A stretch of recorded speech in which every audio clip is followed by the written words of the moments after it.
English speaking का सबसे ज़रूरी पार्ट है कॉन्फिडेंस का होना। और यही रीज़न है कि काफ़ी लोग बोलने में एबल नहीं हो पाते हैं या बोल नहीं पाते हैं।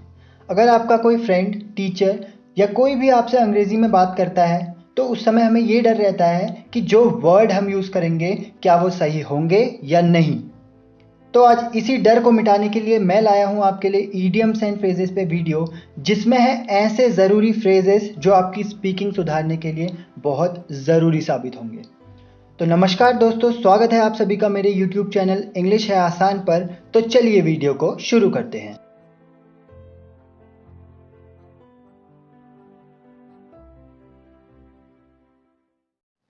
तो पहला जो फ्रेज हम पढ़ने वाले हैं वो है love makes the world go round. इसका मतलब होता है कि love is the principal force of human life, यानी कि प्यार जो है वो हमारी दुनिया को चलाने वाला प्रिंसिपल फोर्स है, या जिसकी वजह से दुनिया चल रही है, जिसकी वजह से हम आपस में जुड़े हुए हैं।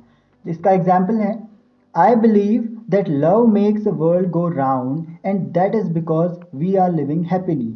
यानी कि इसका मतलब ये है कि मैं सोचता हूँ कि love makes the world go round, यानी प्रिंसिप जो लव है वो दुनिया को चलाने वाला प्रिंसिपल फोर्स है, और जिसका मतलब है कि इसी यही वजह है कि हम लोग इस दुनिया में खुशी खुशी जी रहे हैं। अब अगला है लव इज़ ब्लाइंड। तो ये फ्रेज़ आपने बहुत बार सुना होगा कि प्यार अंधा होता है, जिसका मतलब यही है कि when we fall in love we don't notice the flaws and shortcomings of the other person। यानी कि जब हम प्यार में होते हैं तो हमें दूसरे व्यक्ति की, जिससे हम प्यार में हैं, उसकी खामियां और उसकी बुराइयां नज़र नहीं आती, और यही बहुत बार कारण बनता है किसी भी रिलेशनशिप के टूटने का। तो इसका एग्जाम्पल है have you seen mics new girlfriend. क्या तुमने माइक की नई गर्लफ्रेंड को देखा है? I must say love is blind. तो इस तरीके से हम इस फ्रेज का यूज़ सेंटेंस में कर सकते हैं, और आपने ज़्यादातर ये सुना होगा, तो अब आप इस फ्रेज को अपने स्पीकिंग में भी यूज़ कर पाएंगे। इस है the love of my life. तो इसका मतलब होता है it refers to the person I love the most, यानी जिसे मैं दुनिया में सबसे ज़्यादा प्यार करता हूँ।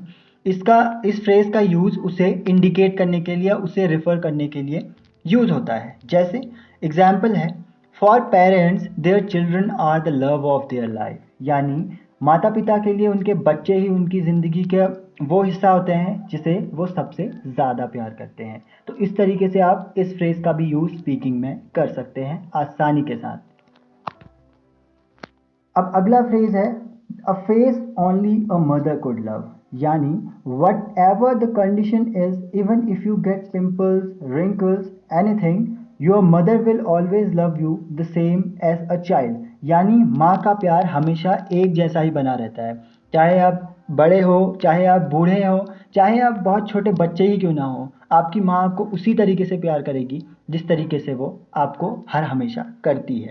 तो इसका एग्जाम्पल है even though she has a face only a mother could love, still she is the prettiest girl I have ever seen. यानी कि जो दुनिया होती है वो हमें जज करती है हमारे लुक्स के ऊपर, यानी हमारा फेस कैसा है, हमारा अपीयरेंस कैसा है, बट हमारी माँ हमें कभी जज नहीं करती। चाहे हम काले हो, गोरे हो, या कैसे भी हो, हमारा कॉम्प्लेक्शन कैसा भी है, वो हमेशा वैसे ही प्यार करती है। तो इसी का हमने सेंटेंस में यूज़ कर लिया कि माना कि उसका फेस जो है वो ऐसा है कि जो केवल उसकी माँ ही पसंद कर सकती है, फिर भी वो दुनिया की सबसे खूबसूरत लड़की है। इस तरीके से हम इस फ्रेज़ का यूज़ कर सकते हैं किसी भी सेंटेंस को बनाने में, और इसे स्पीकिंग में भी आसानी से इस्तेमाल कर सकते हैं। अब अगला फ्रेज़ जो है वो है पपी लव। ये एक ऐसा फ्रेज़ है जो आप आज के बाद कॉमनली यूज़ करना शुरू कर देंगे। इसका मतलब होता है this idioms refer to the love between youngsters that isn't serious। यानी आजकल हम देखते हैं कि जो टीनेजर्स होते हैं, जो छोटे बच्चे होते हैं, वो भी कहते हैं कि हम प्यार में है, या हम रिलेशनशिप में हैं, या ये मेरी गर्लफ्रेंड है, या ये मेरा बॉयफ्रेंड है। तो उसी के रिस्पेक्ट में जब उस चीज़ को डिनोट करना हो तो हम उसे कहते हैं पपी लव। जैसे एग्जाम्पल से हम समझते हैं कि most of the teenagers are falling in puppy love, यानी जो टीनेजर्स आजकल के प्यार में पड़ रहे हैं, पपी लव की तरह रेफर किया गया है, यानी कि वो ज़्यादा सीरियस नहीं है।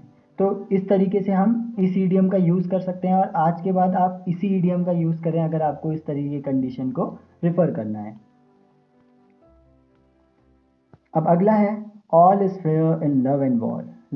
ये फ्रेज भी आपने बहुत बार सुना होगा कि all is fair in love and war या everything is fair in love and war. इसे दूसरी तरीके से भी कहा जाता है, जिसका मतलब होता है कि there are no rules when it comes to love और finding a person to love. यानी जब आप किसी से प्यार करते हैं तो आप किसी भी हद तक गुजर सकते हैं, यानी वहाँ पर कोई भी रूल्स या कोई भी बंदिशें हिंदी में कहें तो नहीं होती हैं। इसका एग्जाम्पल से समझते हैं। Today's youngsters totally believe in the theory that all is fair in love and war. यानी कि आज के यंगस्टर्स इस थ्योरी को पूरी तरीके से बिलीव करते हैं कि प्यार और जंग में सब कुछ जायज़ है। अब अगला है टू फैंसी समवन, जिसका मतलब होता है to like someone or to get attracted by someone. बहुत टाइम ऐसा होता है कि हम किसी को देखते हैं तो वो हमें एकदम से पसंद आ जाता है, या जिसे कहते हैं कि पहली नज़र में पसंद आना। तो फैंसी समवन भी उसी रिस्पेक्ट में यूज़ होगा जब आप किसी की ओर अट्रैक्ट हो जाएंगे या कोई आपको पसंद आ जाएगा। तो एग्जाम्पल से इसको समझते हैं कि Guddu bhaiya fancy Sweety in Mirzapur but he is not able to tell her due to his shy nature. अगर आपने मिर्ज़ापुर देखी है तो आपको ये पता होगा कि गुड्डू भैया जो थे वो स्वीटी को पसंद करते थे, बट उनके शाय नेचर के कारण वो उन्हें नहीं बता पाते थे। तो फैंसी समवन इस तरीके से हम यूज़ कर सकते हैं। अगला फ्रेज है absence make the heart grow fonder, जिसका मतलब होता है feelings get more strong when two peoples are apart. यानी कि जब दो लोग आपस में ना मिले बहुत टाइम तक का, या जब दो लोग दूरी में रहें या बहुत टाइम तक बात ना करें, तो इससे ये कहते हैं कि फीलिंग जो होती है उस टाइम स्ट्रांग हो जाती है। हम ऐसा कह सकते हैं कि दूरी ही नज़दीकियों का कारण होती है। इसे एग्जाम्पल से समझते हैं कि to calm me down he told me that absence makes the heart grow fonder, it's hard to believe. यानी मुझे शांत करने के लिए उसने बोला कि absence make the heart grow fonder, यानी दूरी ही नज़दीकियों का कारण बनती है, लेकिन इसे बिलीव कर पाना बहुत मुश्किल है। अब अगला है गेट डाउन ऑन वन नी। ये आपने बहुत बार सुना होगा और इसका मतलब होता है कि it is an expression to ask someone to marry you. Generally the one who proposes other get down on one knee and offers a flower or a ring. तो जो भी get down on one knee का simple मतलब होता है किसी को propose करना। तो इसे एग्जाम्पल से समझते हैं कि Vidyut Jammwal gets down on one knee to propose Adah Sharma in the movie. यानी विद्युत जामवाल अपने एक घुटने पे डाउन हुए और उन्होंने अदा शर्मा को प्रपोज करा मूवी में। तो इस तरीके से gate down on one knee का मतलब सिंपल मतलब होता है किसी को प्रपोज करना है, किसी से रिश्ते की बात करना। अब अगला है टाई द नॉट।